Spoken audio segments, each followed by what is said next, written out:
Hola, ¿qué pasa, Chelu? Buenas, ¿qué tal?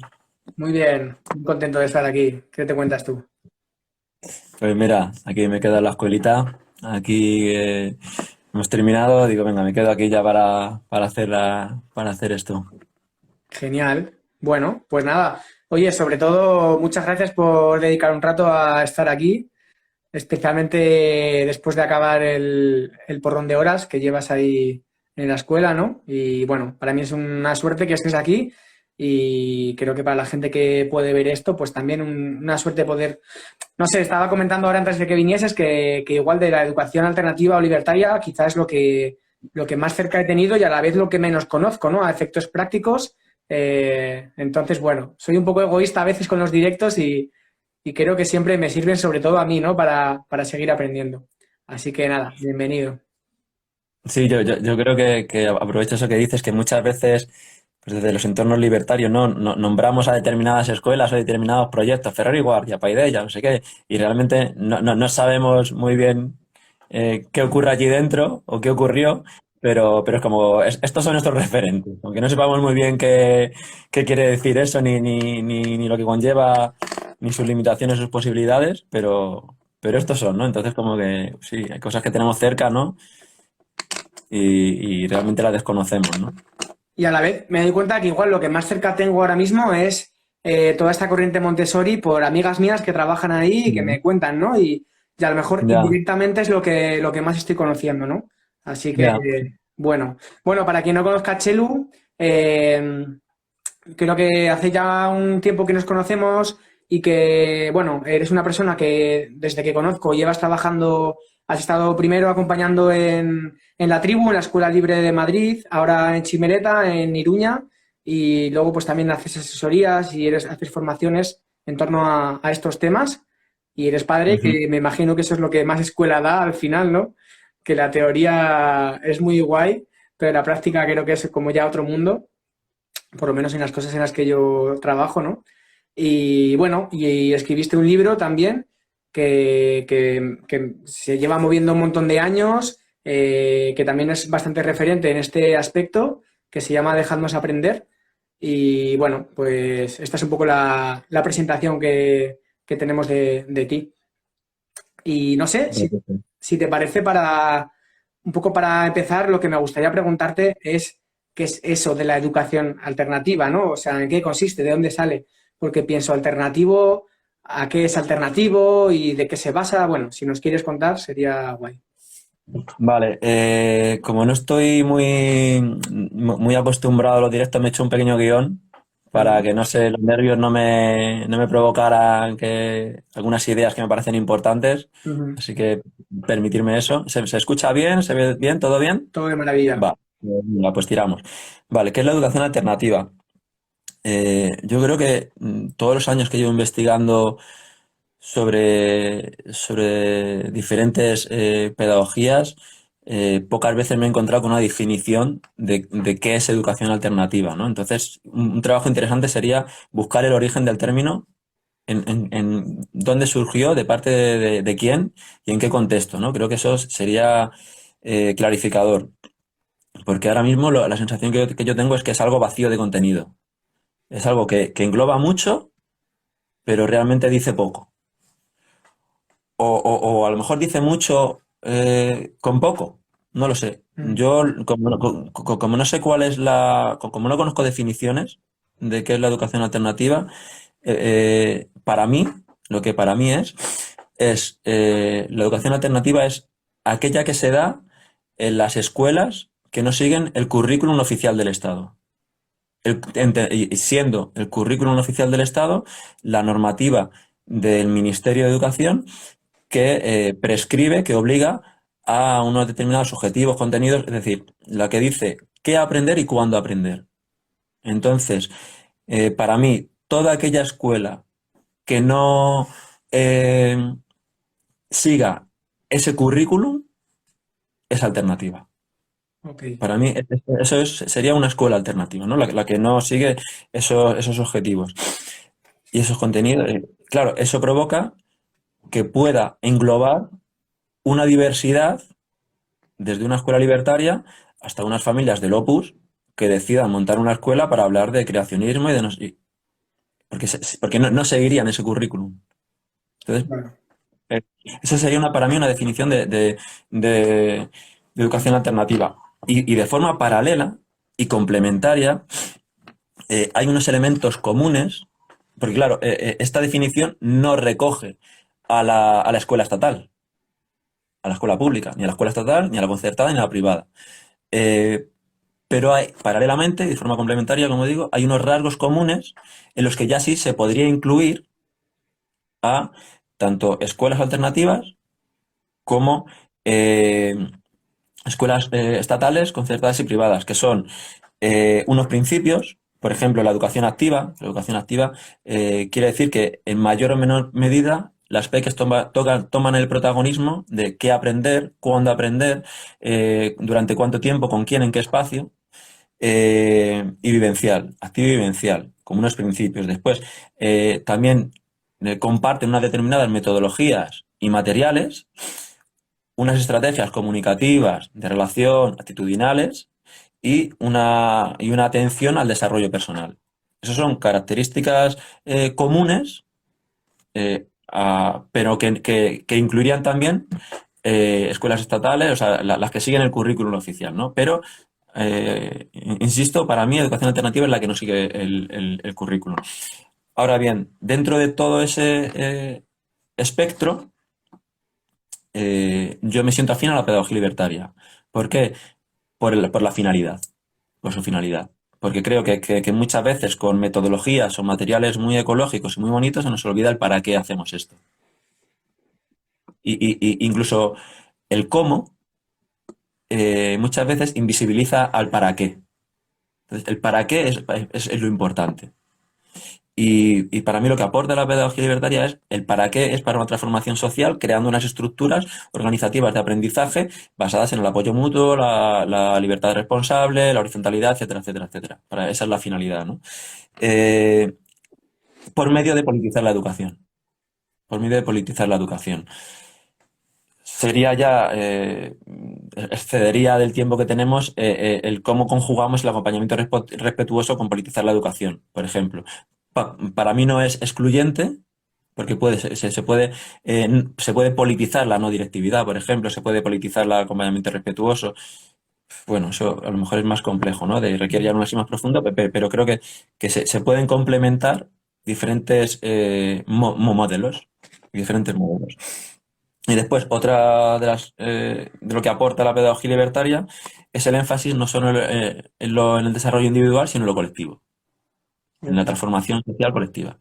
Entonces, es también ese arte de acompañar el que dónde acaba el desarrollo personal, dónde empieza el colectivo, pues es en nuestro oficio, ¿no? En el día a día, cómo trabajamos y cómo hacemos que se complementen y no se contrapongan, no se limitan el desarrollo personal o colectivo, o en determinados momentos priorizar una u otra, ujú. ¿no? Entonces, ese aporte del desarrollo, del énfasis en lo colectivo, aporta la pedagogía libertaria, ¿no? Y como último, como una seña del acompañamiento de la pedagogía libertaria, el valorar el conocimiento como herramienta de liberación y de emancipatoria, ¿no? Entonces yo creo como que esos aspectos para mí son importantes dentro de la pedagogía de la pedagogía libertaria, englobándola dentro de una educación alternativa, ¿no? Ahora bien, encontramos unas limitaciones claras, que son la accesibilidad económica y la accesibilidad en cuanto a diversidad de capital cultural, pero que hay proyectos que lo tienen como una prioridad. Ujú. El que eso no sea, o intentar reducir esas limitaciones, ¿no? Otra limitación son las condiciones laborales de las acompañantes y la ausencia, la no presencia de la diversidad funcional. Esos son aspectos limitantes, retos, con los que en el día a día nos enfrentamos y hay quienes pues ponemos ahí el foco, ¿no? Y dentro de todo esto nos encontramos que todo este escenario puede ser perfecto para el neoliberalismo. Puede ser el que el desarrollo individual acabe convirtiéndose en individualismo. El que algunas, pocas escuelas libres, democráticas, alternativas, tengan como finalidad o como principios el liderazgo, el emprendimiento, etcétera, ¿no? Valores totalmente neoliberales que es fácil, inconscientemente, que en nuestros espacios le abramos la puerta de par en par. Si no tenemos un proyecto sólido y pensado y reflexionado y teorizado, es fácil abrir la puerta al neoliberalismo. ¿Por qué? Porque en mucho del nuevo mercado laboral lo que se necesita es capacidad oratoria, creatividad, resolución de conflictos, etcétera, etcétera. Las escuelas alternativas, las escuelas libres son espacios idóneos claro, para adquirir esas habilidades. claro. Entonces, es peligroso, ¿no? Porque muchas veces, inconscientemente y con unas buenas intenciones, puedes caer ahí. Entonces, por eso es tener siempre presente la finalidad de esto para qué. Porque una metodología se puede dar un uso u otro, pero para qué lo tenemos que tener claro, ¿no? Porque para un para qué podemos llegar desde varios lugares, ¿no? Una clase magistral puede ser maravillosa cuando, cuando sea una ocasión para ello, ¿no? Por ejemplo, y unos materiales manipulativos pueden ser maravillosos cuando sea el espacio para ello, ¿no? Entonces, como que la metodología no nos confundan y tenemos que tener claro cuál es la finalidad, ¿no? O sea, entiendo, Chelu, que lo que dices es que puede que frente a esa propuesta haya proyectos que sean como negocios huecos, ¿no? Por así decirlo. Que sea como, vale, vemos que hay una necesidad, ofrecemos un producto o un servicio en este caso, más con la finalidad económica que con la finalidad de aportar, ¿no? Esto que aportan algunas escuelas que conocemos, ¿no? Cercanas. O pienso en la tribu, que es la más cercana que he tenido, ¿no? Que sé que es una escuela que no estaba pensada para hacerse rico precisamente, pero sí que daba una solución, ¿no? Frente a una pregunta de cómo articulamos esta idea de verdad, ¿no? Creo que te refieres a esto. Sí, sí. Eh, proyectos que busquen una finalidad económica, dentro de las escuelas libres hay pocos. Hay pocos, los hay, claro que los hay. Pero hay muy pocos, porque no es rentable. No es rentable. Eh, eh, el negocio entra pues cuando llegas a la escuela estatal y les dices a todas las peques que tienen que hacerse un correo electrónico de una empresa privada. Ya, Hay negocio, hay mucho negocio. O que te voy a dar yo la formación para todo el profesorado en cómo usar Google Classroom. claro. Hay negocio. Dentro de educación alternativa hay dificultades o ausencia o limitaciones tremendas en la accesibilidad por motivos económicos. Algunos proyectos intentan disminuir eso, pero una escuela que valga 600, 700 euros está fuera para el 99% de las familias. Pero incluso en esas escuelas no hay apenas beneficios.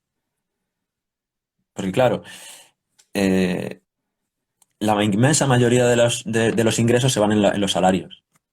Entonces, que una escuela cueste 600 euros no quiere decir que alguien se esté forrando. Quiere decir que las acompañantes tienen unas condiciones laborales más o menos dignas, pero no es accesible. Es totalmente inaccesible. Claro. También podemos entrar en lo accesible que es la escuela estatal por que obliguen, porque es obligatoria la escolarización desde los 6 a los 16, lo accesible que es. Es obligatoria. No es, yo pondría el foco en que es obligatoria, no en que es accesible, ¿no? Podríamos hablar en muchas personas, muchas peques dentro de la escuela estatal en que están, sí, pero están. Se les Claro, asegura se les asegura un pupitre. claro. Pues, no porque es accesible, sino porque es obligatorio, ¿no? Entonces, bueno, por dar caña a todas partes aquí, ¿no? Pero sí, yo creo que dentro de las escuelas alternativas, negocio lo hace muy poco. En el tema si ya entramos en tema de la formación, ahí hablaríamos de otra cosa. Ahí hablaríamos de otra cosa. Pero en el tema de las escuelas, algunas hay, pero pocas. Son pocas, ¿no? Y después, como todo pues no sé, ¿no? Como fundaciones relacionadas a los bancos, eh, por la tarde, por la mañana desahucian a las peques y por la mañana y por la noche le dan el premio al mejor profesor, ¿no? A la mejor profesora, al maestro de la alumna que han desahuciado por la mañana, ¿no? Ujú. Ahí es donde hay negocio y control social. Ok, ok. ¿Y de dónde crees que surge la idea o la necesidad o esta respuesta de crear estos proyectos? Porque me refiero alternativo a la educación más estatal, más normal, más a la escuela normal, por así decirlo. ¿De dónde surge la necesidad de montar esta desviación hacia un lado, ¿no? Con otras propuestas. Pues yo creo que surge desde las familias, desde familias que en el ámbito de la crianza, que no se sienten cómodas en cómo están criando, no encuentran, pero no saben cómo hacerlo, y a partir de ahí se ponen a investigar y hay una necesidad de encontrar otras formas. Después de lo mismo, pero en el ámbito profesional, profesionales del ámbito educativo, que es como, yo no quiero hacer esto. O sea, no me siento cómoda. Sé cuáles son las limitaciones que me impone la institución escolar estatal, pero lo que yo puedo hacer, no me siento cómoda haciendo esto. Y desde ahí eh, buscan otras formas, y después desde el mercado, pues lo que hablábamos, ¿no? De todo el negocio.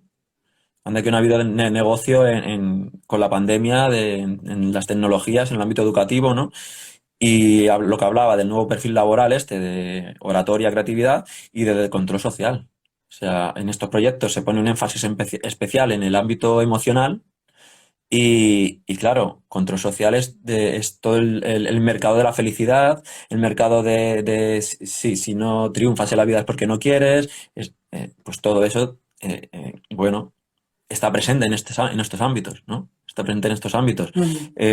La prioridad que tiene el ámbito emocional, ¿no? Entonces, claro, cuando tú escuchas, ¿no? De si no triunfas en la vida es porque no te lo has propuesto, o bueno, a lo mejor no sabes cuál es mi contexto, mi condición de sexo, clase, religión, Claro. diagnóstico, no diagnóstico, claro, eso es, bueno, al fin y al cabo es neoliberalismo puro y duro, ¿no? Bueno, entrar en ese individualismo, ¿no? Y que los cambios suceden por cuando tú cambias tu actitud ante la vida y no cuando te organizas en tu trabajo con tus compañeras, ¿no?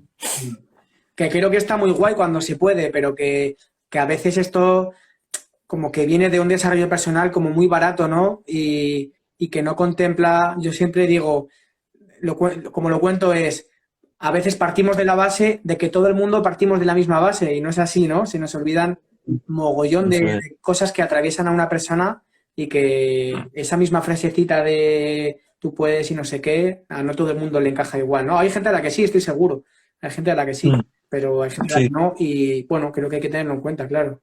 Y tampoco podemos obviar eso. Es decir, acompañar a peques sin tú haber hecho un trabajo personal de qué cosas te enfadan. Hay cosas que te enfadan de las peques. Entonces tú tienes que ser profesional y decir, esto es mío.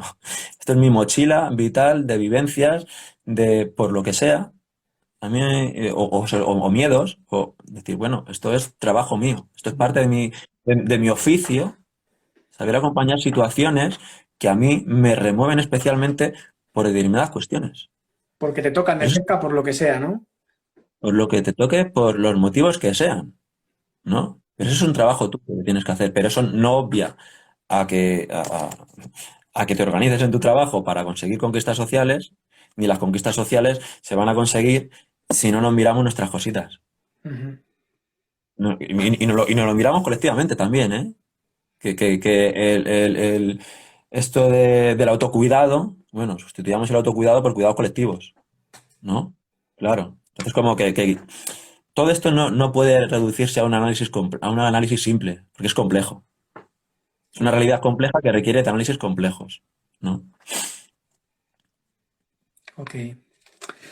Y te iba a preguntar, Chelu, veo que estaba justo antes de que entrases comentando que, o por lo menos yo soy consciente ahora de que hay muchas más propuestas que a lo mejor cuando yo tenía 15 años o 20 años en torno a la educación, ¿no? Justo te nombraba pues Montessori porque gente que tengo cerca se dedica a ello y disciplina positiva porque también he escuchado igual más gente del ámbito CNV que alguien ha estado en alguna formación de eso y tal, o más de ir a Sí, alguna escuela y que me hayan hablado de eso. Imagino que habrá más sí, sí. estas, no sé cómo llamarlo, destrezas, por así decirlo, que tienen en común o en qué se diferencian de este enfoque que tú tienes más desde la pedagogía libertaria. Imagino que todas entran de alguna manera dentro de la educación alternativa, no lo sé, pero imagino que hay cosas que se parecen y cosas que no tienen nada que ver con la pedagogía libertaria, ¿no? Al Montessori, ¿no? Por ejemplo, te refieres a la Sí, por disciplina positiva. ejemplo, sí. Pues lo podríamos enmarcar como si continúo con la definición que he realizado antes de, de, de una escuela alternativa, es aquella que no sigue el currículum oficial del Estado. Se podría enmarcar Montessori dentro en paralelo a las pedagogías libertarias, por ejemplo, pero sí teniendo en común lo que hablamos de los materiales, la mirada, los principios pedagógicos, ¿no? Pero son modelos distintos. O sea, son finalidades distintas, principios pedagógicos distintos, pero con muchas cosas en común. Porque hay muchas cosas que parten o de lugares similares o se entremezclan en su historia o se llega a lugares parecidos desde distintos puntos. Entonces, bueno, yo, por ejemplo, no podría hablar en profundidad de la pedagogía de Montessori porque no soy un experto ni la conozco en profundidad. Y de la disciplina positiva, pues tampoco. Bueno, la disciplina positiva, lo que me llegan muchas opiniones muy contrarias, por ejemplo. Entonces, como no la conozco, pues algo sobre lo que no puedo opinar, ¿no? Pero al final, todo eso son herramientas. La pedagogía Montessori es algo aparte, pero, por ejemplo, disciplina positiva, escucha activa, son herramientas o actitudes en tus relaciones comunicativas, relacionales, eh, pero que tienen que tener un para qué, ¿no? Alguna vez que te he escuchado hablar, ¿no? De CNV, escucha activa, los mensajes yo, si no tienen en cuenta un contexto, pues eran herramientas de control perfectamente, ¿no? O sea, eh, imagínate que le digas a tu jefa, yo necesito sentirme valorado porque siento que mi trabajo no es reconocido en este espacio. No tienes en cuenta que estás en una situación de Claro. poder, que es tu jefe. O sea, no le digas a tu jefe, organízate en un sindicato, ¿no? Entonces, pueden ser herramientas o chantaje emocional, todo lo contrario, que te llega tu jefa y te diga, siento que la empresa está dando por ti y no aportas todo lo que estamos haciendo. ¿Cómo te vas a negar a echar horas extras? Claro. Si te estoy diciendo o sea, Para bueno, mí creo que son herramientas neutrales y depende de la posición en la que estés, lo vas a usar para bien, para mal. Yo siempre pienso que no sé, como el poder, entendiendo poder como la capacidad que tenemos de movilizar recursos, que no todo el mundo tiene la misma capacidad de movilizar recursos, pues siempre lo puedes utilizar cuando lo tienes, que ya sabemos que no podemos dejar de tener esos privilegios. Hay algunos que con el tiempo desaparecen, como las capacidades físicas, la edad, cosas así, pero en general no puedes dejar de ser blanco, no puedes dejar de ser un montón de cosas, ¿no? Eh, y lo que a mí me gusta de esto es interiorizar la idea de que esa capacidad de movilizar recursos la puedes utilizar para tu propio beneficio o ponerlo al servicio de la comunidad, que creo que es lo interesante y que creo que es lo que falta o en lo que más choco yo cuando me encuentro en espacios de desarrollo personal, porque a mí me flipa formarme, me flipa la CNV, me he formado en historias que a lo mejor me cruzo con personas que no tienen esta perspectiva y me pone bastante triste porque una persona que tiene poder y no te tienes que ir a ser el presidente de no sé qué ni nada, puede ser una relación de un tío y una tía, una relación hetero en la que el tío aprende esas técnicas y eso te pone más por encima según cómo lo utilices, ¿vale? Puedes aprender CNV para entender que el resto de gente también tiene necesidades, para escucharlas y para buscar soluciones en común, o puedes aprender CNV para ponerte por encima, corregir a la gente cómo habla, hablar de tus necesidades, hacer peticiones, lo que nos faltaba ya a los tíos, ¿no? Saber pedir todavía más a la gente. Entonces, bueno, me parece que es base lo que dices, que se tenga en cuenta ese contexto. Si no, yo es que ya estoy en un momento que creo que no vale para nada, pero es que incluso pienso que es contraproducente. Digo, casi mejor nos quedamos como estamos, con las cartas sobre la mesa todo el mundo, que incorporar estas técnicas y usarlas más para, pues eso, para oprimir, ¿no? Para usar ese poder. Eso es, eso es. Y además, por ejemplo, son técnicas, yo creo que esas reflexiones son muy importantes también que entren en estos espacios porque son herramientas o actitudes que son herramientas del día a día nuestras. Ujú. Es algo como fundamental en la relación, ¿no? En cómo nos relacionamos, en cómo nos comunicamos. Son herramientas que tenemos mayor o menor medida interiorizadas, pero que a lo mejor no tenemos esa reflexión tan profunda sobre el para qué, ¿no? Claro, Entonces, bueno, yo creo que es una carencia también que tenemos, ¿no? claro. De que a veces eh, nuestros proyectos empiezan como muy, muy rápido, sin pensarnos mucho, sin pensar realmente cuál es nuestro proyecto. Empezamos y tiramos para adelante, y después con el día a día, con lo difíciles que son sostener, tiramos para adelante, y nos falta esa reflexión colectiva de decir, ¿qué estamos haciendo? ¿Qué herramientas estamos usando? ¿Qué posibilidades tienen esas herramientas? ¿Qué limitaciones tiene? ¿No? Ujú. Pero porque es tan intenso, ¿no? El participar, crear, trabajar en este tipo de escuelas que nos falta mucha reflexión colectiva, ¿no? Claro. Y cuando se da, no es compartida, no es difundida. Entonces, a lo mejor estamos pensando, muchas personas, muchos acompañantes, muchas familias, estamos pensando lo mismo, pero como tampoco estamos organizadas, Ya. estamos cada cual. Alguien dice públicamente pues esta crítica que tú estás diciendo, por ejemplo, de repente sale en un grupo de acompañantes y es como, pues yo ya lo estaba pensando, pues yo también. Y es como, joder, estamos todos pensando esto. Ya Y ves. como no tenemos información, no surge. Claro, claro. Pues tendré que tirar para adelante, porque como en el manual pone que hay que hacer esto, pues para adelante. Y así toda la vida, ¿no? Eso es, Claro. eso es. Oye, Chelu, y volviendo un poco atrás con esto que me contabas de que, bueno, de esta posibilidad de negocio que es muy mínima por lo que me dices, que yo no tengo ni idea, y, y cómo funcionan los proyectos de este tipo, ¿qué piensas, así como si tuvieras una varita mágica, ¡pum!, ¿qué sería lo ideal, ¿no? ¿Hacia qué lado crees que tendría que tirar esto para que fuese sostenible, accesible, para que la gente que curráis ahí también tengáis unas condiciones? No sé, como casi soñando un poco, ¿no? ¿Qué es lo que sería tu opción favorita de aquí a 20 años, ¿no? O 50 años, por así decirlo. Mi opción es construir desde fuera. Mi visión no es introducir esto dentro de la escuela estatal, porque creo que desde ahí la institución escolar estatal tiene tanta fuerza que las grietas que se van creando y que se va haciendo, las compas que llevan en proyectos colectivos desde hace décadas, la administración las va cerrando y va cerrando esas grietas y es difícil. Y desde aquí mi máxima admiración a todos estos proyectos, ¿no?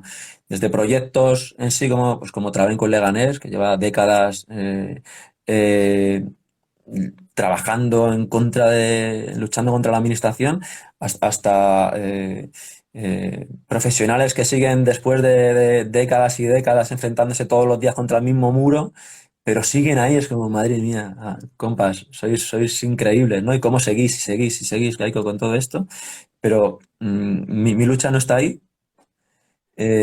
sino que está a construir desde fuera. Entonces, desde fuera, claro, te enfrentas a limitaciones como esta, ¿no? En el ámbito económico, para mí una opción es, cuotas en relación a los ingresos familiares. Que no haya cuotas fijas, sino cuotas progresivas. Ujú. Eh, Buscar apoyo en movimientos sociales, sindicatos, etcétera, etcétera, sobre todo para la búsqueda de espacios. Y el tema de la diversidad funcional es todo un reto. Yo creo que muy pocas experiencias, pero poco a poco dentro de la educación de escuelas libres se va empezando a abrir bueno, síndrome de Down, Asperger, poco a poco. Ujú. El reto más complicado lo veo la diversidad de capital cultural. eso sí es un reto. Total. Eso es un... Fíjate que el otro es un temón, pero para mí ese es el reto más complejo, ¿no? Reto más complejo y pongo como ejemplo la tribu que estuvimos en Villaverde, un barrio empobrecido, un barrio cañero, con cuotas libres, aportaciones libres, aportaciones responsables, y en 4 años ni una sola familia de Villaverde se acercó, ¿no? Es como el, el- el aspecto económico no era una limitación. Después podríamos hablar de que esa era una limitación, condicionaba nuestras condiciones laborales, pero el aspecto económico no era una limitación. Es Ujú. como, ¿por qué no llegamos cuando nos ponemos en los parques a repartir octavillas de la tribu? ¿Por qué no llegamos? Pero bueno, es una pregunta que no creo que tenemos que asumir como única, sino por qué no llegamos cualquier colectivo anarquista Claro, o cualquier sindicato anarquista. ¿Por qué no llegamos al vecino a la vecina de enfrente? ¿No? claro. Entonces, tampoco fustigarnos, ¿no? Bueno, es que no lo consigamos nosotros como escuela, es que no se consigue en proyectos políticos de un ámbito a otro, no lo conseguimos, Ujú. ¿no? Que eso no nos quita responsabilidad. Pero bueno, yo ahí es donde veo Wow. un camino más complejo a recorrer, sí. Claro, qué interesante, ¿no? Yo, fíjate, yo, por ejemplo, soy muy fan de los espacios, de que a veces me llaman para hacer un taller con los chavales de no sé qué, y digo, vale, ¿dónde están esos chavales? Pues se juntan en el skate park, pues vamos a hacerlo ahí, ¿no? Como pienso que esto siempre ha sido una limitación a la hora de querer que la gente venga a espacios, ¿no? Y ahora que llevo unos años como trabajando más con la institución, lo que veo es que muchas veces lo que más funciona es ir donde está la gente, ¿no? Porque yo qué sé, nosotros en el proyecto Barrios en Madrid, también en Villaverde y en Orcasur, pues el primer año estábamos en el Centro Cultural en Orcasur, nos dijeron, ahí es donde se juntan los chavales, ahí y en la plaza de enfrente, pues ahí vamos a estar. El año siguiente en Villaverde, que no estábamos muy lejos, además, estábamos en los hogares, en la asociación de vecinos, nos dijeron, no, es que en la biblioteca no se juntan tanto los chavales, pero sí que en la asociación de vecinos se juntan. Fuimos allí y claro, la cosa cambia, ¿no? La gente que lo percibe es diferente, pero claro, imagino que tiene muchas limitaciones cuando tú tienes un espacio y quieres que la gente venga, ¿no? Que pasa a veces con propuestas de este tipo. No digo la tribu que no conozco, pero que pasa a veces, ¿no? Creo que es una carencia que se arrastra históricamente, ¿no? En este aspecto. Eso es. Ok, vale. Pues bueno, aprovecho para decir a la gente que hay aquí unas 20 personas que si alguien tiene preguntas que las pueda ir dejando para este espacio que queda, que tenemos todavía 20 minutillos o así. Em, Quería también, antes de que nos fuésemos, decirte que, bueno, para la gente que acompaña a peques, para padres, para madres, para personas que le interesa esto, que así como haciéndolo como muy básico, ¿qué consejos les puedes dar o qué cosas se te ocurren que sería importante que las personas que trabajamos en esto, ¿no? Pudiésemos, trabajamos o que somos padres o madres, ¿no? Que no es mi caso, pero que pudiésemos adquirir esa mirada y que eso fuese a favorecer, pues, el crecimiento, la formación, etcétera, de estos y estas peques. Mm. Uf, qué responsabilidad Ya, dar ahí la verdad uno. es que sí. Eh, pues yo lo eludo diciendo organización. Hay que organizarse, hay que organizarse. Hay que organizarse y tanto en el ámbito de la crianza como en el ámbito profesional hay que organizarse. Hay que organizarse para compartir experiencias. Hay que organizarse para compartir experiencias y a lo mejor en ese compartir experiencias se necesita llamar a profesionales que han estudiado sobre un tema para que nos formen sobre ese tema. Pero el compartir nuestras experiencias, el reflexionar colectivamente es la mejor herramienta para todo, casi siempre, ¿no? Entonces, en el ámbito de la crianza, juntarse en el parque, hacer grupos de crianza y quedar y venga, pues, ¿por qué no hoy hablamos de esto? En vez de hablar de, no sé, ¿por qué no hablamos de hoy de un tema pedagógico? Y venga, pues 3 o 4 nos encargamos de las peques y el resto vamos a hablar de, oye, ¿cómo hacéis esto en casa? ¿Cómo hacéis lo de la cena para que esto no sea una lucha diaria, ¿no? Entonces, vamos a compartir, ¿no? Y en el ámbito profesional, pues las acompañantes lo mismo. Necesitamos organizarnos en sindicatos y necesitamos organizarnos en, en- para compartir cómo hacemos, para compartir esto para qué sirve, cuáles son nuestras finalidades, para compartir desde ahí, ¿no? Y después en el ámbito de la crianza, pues no sé, algunos consejos, ¿no? A lo mejor de situaciones más intensas, ¿no? Que se viven. Yo creo que una de las más intensas son las explosiones emocionales de enfado, ¿no? Estas explosiones que cuando las peques, bueno. Yo ahí, por ejemplo, creo que nos puede ayudar a agacharnos. Simplemente agacharnos. Yo creo que agacharnos, no sé qué ocurrirá en el cerebro, que ¿no? Somos mucho más grandes, más altas, y desde esa, como nuestro cerebro ve ahí como una superioridad que tiende a someter. Entonces yo creo que simplemente agacharnos, desde ahí tenemos otra mirada que nos ayuda a empatizar y a no buscar ese sometimiento, ¿no? Como, bueno, yo creo que es una herramienta que puede ayudar simplemente a agacharte. Agacharte hace que bueno, que tu actitud sea otra, y eso no quiere decir que niegues tu enfado, si te lo ha provocado, pero que tu actitud sea de no tener enfrente a la peque, sino de estoy a tu lado para ver cómo solucionamos o cómo gestionamos esta situación, ¿no? Después también yo creo que ayuda mucho el preguntarnos, bueno, esto también puede ser en el ámbito de la crianza y en el ámbito de las escuelas, sobre las normas y los límites, por qué esta norma y por qué estos límites, ¿no? El poder justificarlos. ¿Me puedo justificar por qué existe esta norma?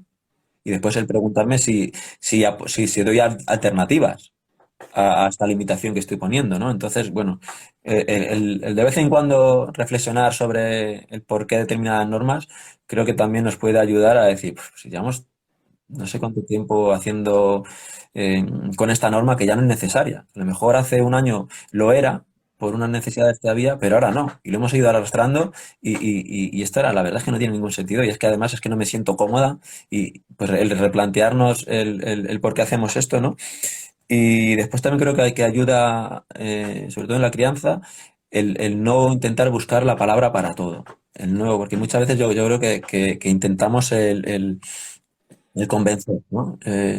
No sé, yo suelo poner el ejemplo de la peque ha hecho caca y se está jugando y no quiere cambiarse el pañal y es como, y bueno, venga amor, vamos a cambiar el pañal y que se te pone el culete rojo, y que si no, no nos va a dar tiempo, y la peque se va encendiendo, se va encendiendo, se va encendiendo cada vez más, más, más, más, más, más, ¿no?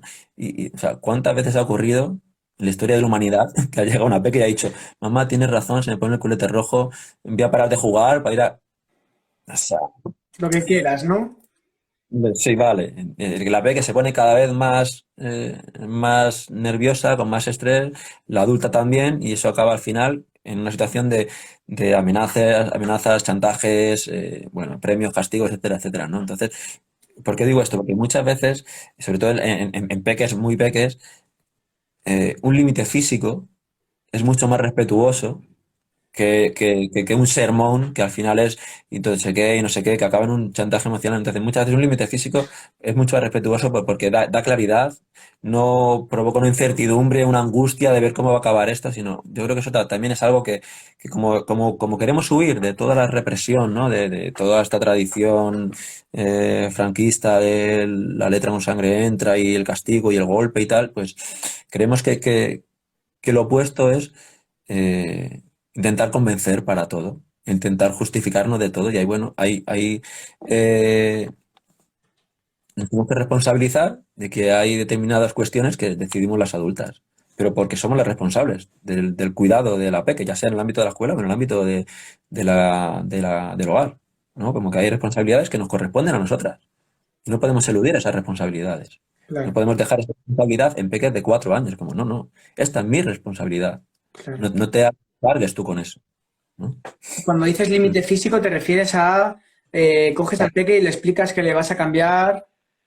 Sí, o la típica escena de irse del parque y la peque no quiere irse del parque. Claro, una peque, ¿cómo? O sea, otra cosa es que cómo nos organizamos la familia para que sean momentos placenteros, no sé qué, pero yo veo mucho más respetuoso, es decir, amor, te voy a coger y nos vamos a ir del parque. Un reloj de arena suele ser una herramienta así, un reloj de arena, 5 minutos. Voy a poner el reloj para, bueno, veo mucho respetuoso el decir, amor, ahora te voy a coger y avisarlo porque su cuerpo te va a coger y nos vamos a ir.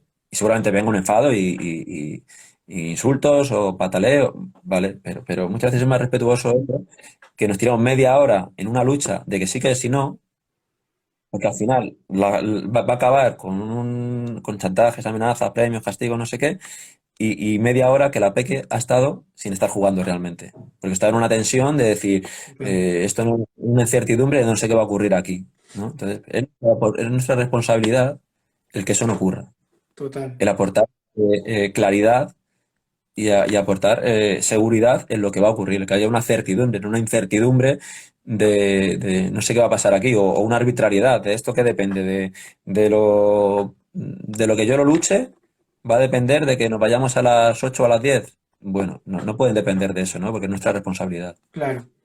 Fíjate que a mí me gusta mucho la idea de que cuando pones, a veces se dice, ¿no? Los límites. Parece que un límite tiene que ser decir, que te he dicho que no y que nos vamos ya, ¿no? Y a lo mejor un límite es decir que no, que nos vamos ya, y a la vez poder acoger esa rabieta, poder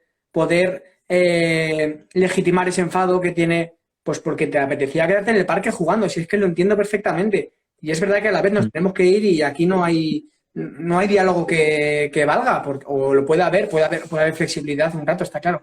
Pero me gusta mucho la idea de que cuando se pone un límite se puede hacer con cariño y con cuidado hacia la persona. Hablo hacia peques, hablo hacia mayores, hacia cualquier tipo de relación, ¿no? Que me parece que es a veces lo que más me ha faltado cuando he visto gente poner límites, ¿no? Que es como que esperas y luego ya pones el límite después de estar, pues lo que dices, ¿no? Media hora, que si te cambia el pañal, que si no, al final se lo cambias a malas, ¿no? Es un poco lo que, Eso, lo que he visto. eso es. Y fíjate que bueno, he visto aquí que he puesto, Olga dice, tengo un dilema donde escolarizar a mi peque, pero no resuelvo hablando con nadie. Por eso te voy a pedir turno, Chelgo, a ver si logro salir de este bucle que llevo encima hace más de un año. A ver si nos sigue contando. Por lo menos me imagino que de dónde es o algo por si le quieres contestar. Venga. Y al hilo de lo que estabas contando, eh, el otro día no, hace ya un año, en un grupo de madres, iba a decir de padres y madres, pero por lo que sea solo vienen madres, una de ellas decía, joder, es que estoy con mi hijo y está en un río que pasa, un río pequeño por dentro del pueblo, y está ahí mira, Olga dice que es de Valencia, ahora le echamos un ojo a ese pues. Decía, y está con un palo en el agua y está mojándose, y yo estoy que quiero que se vaya, que quiero que nos vayamos. Se está haciendo de noche, y el peque no entiende el límite de que nos vayamos, y yo no sé los explicar. Y al final dice, si es que me doy cuenta de que a mí yo estaba gozando con que estuviera en el río. Lo que pasa es que me daba vergüenza que pasase alguien y nos viese ahí, que se estaba haciendo de noche y que era, pues no te voy a decir una cloaca, ¿no? Pero era como un sitio que no era tampoco muy atractivo, ¿no? Me decía, no, si es que en realidad me di cuenta de que era más una cosa mía, ¿no? El esto. Y luego me pasa también con una familia que estoy trabajando a veces, que hay unos límites muy claros en cuanto a el uso del móvil, de la tablet, del ordenador, y que creo que es muy necesario incluir también el ejemplo en casa, que esto es como que no es nuevo, pero que me imagino mucho la escena por cómo me lo han descrito a veces, ¿no? Y le hemos hablado como con humor, ¿no? De la madre en el ordenador diciéndole, hijo, que te he dicho que dejes el móvil, que tenemos un acuerdo de 30 minutos al día, y la madre ahí, ¿no? Como que no solo no hay alternativa, sino que lo que ves en casa está siendo totalmente eso. Entonces, bueno, me ha recordado esto que decías con lo de que las leyes también, los límites pueden cambiar o lo que sea. Sí, esos ejemplos que pones son muy buenos, ¿no? Lo de la mamá esta que estaba diciendo que nos tenemos que ir, no sé qué.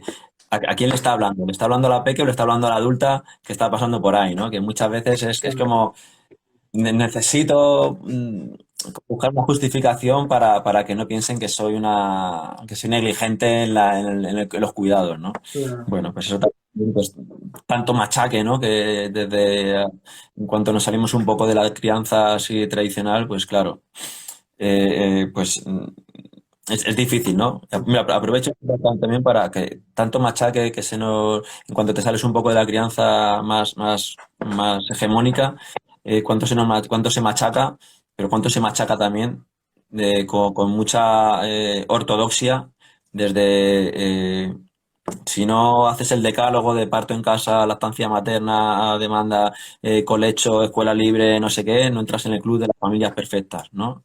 Entonces, bueno. Entonces eso también hay que tenerlo muy presente, ¿no? Se puede tener un vínculo de apego inseguro habiendo parido en casa y con una cesárea programada y se puede tener un apego inseguro con lactancia hasta los 6 años o con biberón, Ujú. ¿no? Entonces, bueno, Que no que seamos, tampoco ya. que no sabemos muchas cosas, ¿no? Y después también el ejemplo de los móviles, ¿no? Es como, claro, pues para mí es una herramienta de trabajo el móvil, el ordenador, ¿no? Pero yo llego a casa y el río en cuanto me ve el móvil, ya lo quiere coger. Y es como, guau, tengo que esconderlo. Entonces es como, yo estoy aquí ahora haciendo esto porque si no en casa sería imposible. Entonces es como, es un temón, es un temón. Sí, sí, lo de las tecnologías es un tema, guau. A mí yo, claro, yo lo estoy conociendo ahora, ¿no? Con Río, que tiene 2 años. Es como, guay, ¿esto cómo vamos a gestionarlo ahora? Bueno, iremos viendo. Iremos viendo. Nos contarás. Mira, veo que Olga ha puesto que es de Valencia. No sé si conoces ahí algún proyecto o le recomendarías algo, Chel. Bueno, Olga, a ver, espera, vale, ya sé quién es. Pues yo lo que suelo decir es que, que cuando optamos por una escuela tenemos que ver la globalidad. O sea, que no nos fijemos únicamente, "Buah, esto es una escuela respetuosa. Guay. Pero a lo mejor no podemos sostener una hora de ida y otra de vuelta todos los días durante 6 años. O a lo mejor con el dinero que nos cuesta, pues esta familia puede hacer otras cosas que a lo mejor, o a lo mejor el priorizar estar con las peques de tu barrio, o a lo mejor, es decir, como que no solamente creo que hay que fijarse en acompañamiento respetuoso. Bueno, si no hay un acompañamiento respetuoso, ya se compensará en casa y ya haremos un trabajo en casa, ¿no? Para compensar esto. Entonces, bueno, creo que para la elección de escuela creo que hay que tener una visión más amplia porque hay veces bueno, que la escuela estatal de enfrente de casa que sabes que, que ponen Gómez con 3 años para aprender los colores cuando mirando por la ventana las flores y aprender los colores, bueno, pues eso puede ser la mejor opción. Esa puede ser la mejor opción. Y entonces yo creo que hay que tener una mirada amplia. Una mirada amplia de como familia lo que implica en muchos sentidos, ¿no? Bueno, yo diría, elige cinco escuelas y desde ahí, de todo tipo, y desde ahí valora, valora cuál es qué proyecto tiene, para qué es esa escuela, ¿no? Qué finalidades tienen y cuáles son tus necesidades. Sí. Qué guay, qué interesante verlo así. Porque yo estaba como pensando que alguien me dé una referencia del sitio, ¿no? Pero dices, claro, es que si te vas a comer una hora, por ejemplo, de coche cada día, ¿no? De ida y vuelta. Ok. Puedes sostener durante 2 años, Sí, claro. pero si sabes que es una escuela que tiene infantil y primaria, a lo mejor no. O a lo mejor sí, porque dices, vale, yo priorizo y organizo mi vida en torno a esto. Vale, Ya, pues esa es tu. Pero a lo mejor hay otra familia que no puede. claro. Bueno, entonces, bueno, como que yo creo que la elección de escuela es algo importante y creo que hay que tener en cuenta muchos factores. Ujú. Ok. Vale. Pues bueno, antes de que nos quedarán menos de 10 minutillos, si entra alguna otra pregunta, genial. Si no, dejaremos estos días, como esto estará colgado, dejaremos ahí posibilidad de que la gente comente por ahí. Y yo lo que te iba a preguntar es que yo conozco algún proyecto tipo La Rueda, que no sé ni si existirá, en Zaragoza, no sé si te suena, Sí. ¿no? Que pienso que se queda un poco entre una cosa y otra, ¿no? De lo que hemos hablado, que es como padres y madres que se organizan y que van rotando en unas casas y que tienen esa manera, ¿no? De acompañar. No sé si conoces tú también proyectos de este tipo y qué opinas de esto, ¿no? Sí, sí, sí. O sea, yo creo que además muchos de los proyectos que nacen de familia nacen así. nacen con un grupo de familias que se juntan, empiezan a organizarse para acompañar y después ven que, pues que bueno, pues el tema laboral es lo que las dificulta seguir con eso y contratan a un acompañante o montan una escuela. Yo creo que eso es un proceso bastante frecuente menos en las escuelas libres que nacen de las acompañantes, en las escuelas libres que nacen de familias, yo creo que eso es algo frecuente, ¿no? Que hay dos, tres, cuatro familias que hacemos con nuestras peques y se empiezan a juntar en un espacio y a partir de ahí ven que, pues eso, que necesitan mm, contratar a alguien y desde ahí surgen muchas escuelas. Sí, eso, o sea, es algo muy frecuente, es algo muy Ujú. frecuente. Pues bueno, como todo, tiene sus carencias y sus limitaciones, ¿no? Por ejemplo, yo cuando empecé a conocerlo, ¿no? Que veía joder, pero esas familias no están formadas, no tienen un acompañamiento respetuoso, exquisito del libro que dice la palabra exacta. Eh, vale, Ya. o- o- ok, vale, pero lo que están ganando de cuidados colectivos y de crianza colectiva, o sea, yo qué sé, ¿no? Como que, por lo que decía antes, son realidades muy complejas, que no tienen una respuesta sencilla Claro, A o B, ¿no? claro, o sea, no. Son realidades muy complejas que requieren de respuestas complejas. Porque ¿cuál es la formación, si es que la hubiese, Chelu, para, ¿no? Imagínate que te digo, voy a montar yo este proyecto, pero primero me quiero formar para ser aquí el número uno y hacerlo súper bien. Eh, que espero no decir eso nunca, ¿no? Así, tan rígido. Pero ¿cuál sería, dónde puedes aprender esto, ¿no? ¿Qué es lo que se estudia para saber acompañar así? Pues mira, yo digo que lo primero sería investigar sobre pedagogía, sobre las finalidades de la pedagogía, sobre para qué hacemos esto. Y cuando eso lo tengamos claro, ya empezamos a hablar del ámbito emocional, empezamos a hablar de materiales, empezamos a hablar que si Montessori, que si esto de Waldorf, que si Bosque Escuela, pero primero es saber para qué estamos haciendo esto. Porque si no, porque justo estos procesos de escuelas que empiezan con familias y que se juntan por una necesidad es, no quiero ir a esta escuela del barrio, pero no por una afinidad, es por una necesidad. Y al cabo de los 4 años, las que ya han creado una escuela, y al cabo de los 4 años empiezan a surgir problemas, porque empiezan a ver que realmente no piensan de la misma forma. Ok. Ah, pues para mí la era esta. Pues es que para mí era esta. Y es cuando surgen escisiones, surgen cierres de escuelas. Entonces, lo primero es saber para qué hacemos esto. Claro. Entonces, y una vez, ¿para qué hacemos esto? Pues yo creo que hace falta mucha formación en apego, vínculo de apego, hace falta mucha formación en apego y después en el aspecto curricular. Yo creo que también nos falta, haciendo una autocrítica, creo que nos falta formación en la escuela libre en el aspecto curricular. En el ámbito emocional, bueno, es algo que está muy presente. Con sus limitaciones, pero creo que es algo que tenemos muy presente. Pero el ámbito curricular, creo que tenemos carencias porque tenemos a Montessori como referente, que es un buen referente, pero no vemos más allá de ahí. Entonces, por ejemplo, ahí, en ámbitos como la lectoescritura, creo que tenemos muchísimo que aprender de la escuela estatal, pero muchísimo, Ujú, por ejemplo. Entonces, el aprender las metodologías para mí sería lo último. Para mí sería lo último. ujú. Ok. Oye, para terminar, Chelu, si te apetece, aparte de tu libro, que para mí siempre he escuchado que es una referencia en esto, cuéntanos un par de libros que alguien que le pique el gusanillo diga, venga, va. Pues justo iba a decirte, digo, venga, a ver si me hace la pregunta de algo, pues, yo siempre recomiendo dos libros que para mí son buenísimos. Uno es Aprendiendo a obedecer, de, de, de Héctor y Alfredo, Aprendiendo a obedecer. Para mí es un libro muy interesante.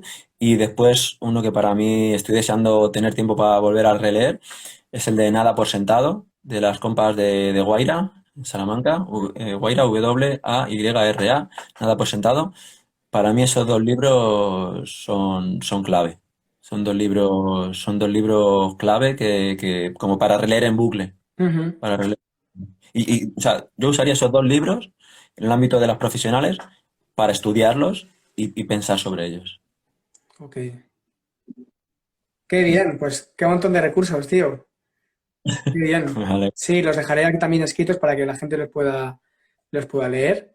Y nada, oye, muchas gracias por este rato aquí aportando ahí valor a Cholón, barra libre. Nada, que ya te dije que para mí era un gusto contar contigo aquí, que siempre te he tenido como referencia en este aspecto. Y Igualmente.